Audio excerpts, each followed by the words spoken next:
নিচ্ছি। হ্যাঁ, তুই করে নে। এটাতে কি একটা আইসক্রিম হবে?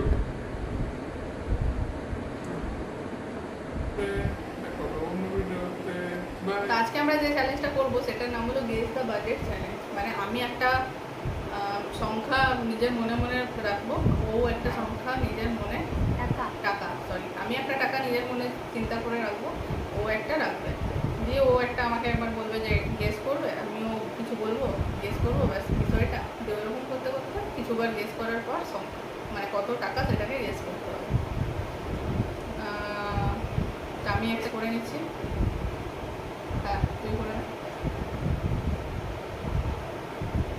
আমি বলছি এবার তোর ফার্স্ট। তুই যে টাকাটা গেস করেছিস সেটা থেকে একটা আইসক্রিম হবে? আইসক্রিম হবে না, কি হবে বল?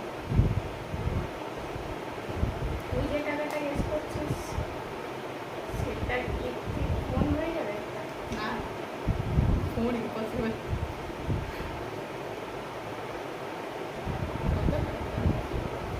ইম্পসিবল বলছিস? না না, হবে না, হবে না, ফোন হবে না, আসল ফোন তো হবে না। মানে খেলনার ফোন হতে পারে। আইসক্রিমও হবে না বলছে। তাহলে তুই যে টাকাটা গেস করেছিস সেটাতে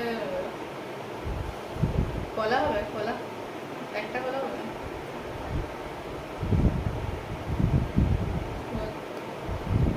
10 টাকা তার মানে তোর। জিজ্ঞেস কর। বলে দিলাম, তোকেই তো বললাম 10 টাকা খেতে রাখবি না। তুই যে টাকাটা ইয়ে করেছিস সেটাতে চকলেট হবে? হ্যাঁ, একদম কম বেশি দামি চকলেট হবে না কম দামি চকলেট? বলবো না। বেশি দামি তার মানে হবে না, আইসক্রিম যেখানে হবে না সেখানে বেশি দামি চকলেট নিয়ে হবে। বল।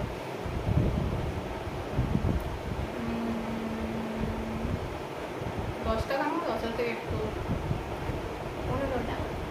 না, একটু বেশি। তাহলে তুই যেটা কি বলে করেছিস সেটা একটা কুরকুরে হবে? কুরকুরে বা লেস? হ্যাঁ, আমারটা তো কুরকুরে লেস, তুই যেটা গেস করেছিস কুরকুরে লেস হবে? এত কম দামি? কিন্তু চকলেট হবে বলেছে। 1 টাকা। জিতে গেছি। আমারটা ছিল হচ্ছে 20 টাকা। তো কেমন লাগলো এই ভিডিওটা কমেন্ট করে জানাবে।